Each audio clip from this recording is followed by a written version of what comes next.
అందరికీ నమస్తేనుల్లా welcome to సాఫ్ సీదా ముచ్చట. ఎమ్మెల్సీ ఓట్ల కౌంటింగ్ చేయబట్టి ఇయాలటికి 3 వద్దులు అయినా ఇంకా నడుస్తూనే ఉన్నది. ఇలా మాపటికైనా ఒడుస్తుందో లేదో డౌటే ఉన్నది.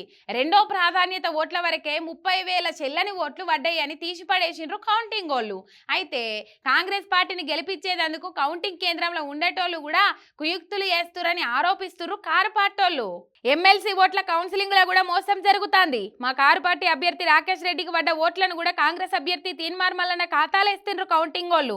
ఈ మోసాన్ని మా ఏజెంట్లు గుర్తించిండ్రు. మా అభ్యర్థి రిటర్నింగ్ ఆఫీసర్ కు ఫిర్యాదు చేసినా స్పందిస్తలేడు. కాంగ్రెస్ వాళ్ళు ఓటమి భయంతో ఇట్లా చేస్తురని ఆరోపిస్తున్నారు కారు పార్టోళ్ళు. అందరూ పోయి సీఈఓ వికాస్ రావు సార్ కు ఫిర్యాదు అయినరు.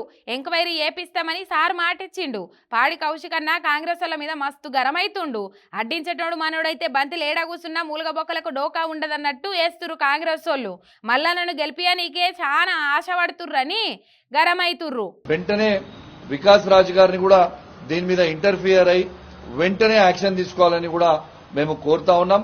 ఎందుకంటే వాళ్ళు ఓడిపోతామని ఒక భయంతో, ఇలా తీన్మార్ మల్లన్న ఓడిపోతాడని ఒక భయంతో, ఇలా రాకేష్ రెడ్డి గారికి పడ్డ ఓట్లు ఇక్కడి నుంచి అటు వేయొచ్చా? ఇది కరెక్టా? ఒక్కసారి ఆలోచించాలని నేను కోరుకుంటూ వెంటనే దయచేసి ఆరో గారిని మరియు వికాస్ రాజు గారిని కూడా కోరుతా ఉన్నాం. దీన్ని వెంటనే సరి చేసుకోవాలని కోరుకుంటూ సెలవు తీసుకుంటా ఉన్నాం. జై తెలంగాణ, జై కేసీఆర్. నమస్కారం. మరి ఇప్పటికైతే కౌంటింగ్ నడుస్తూనే ఉన్నది.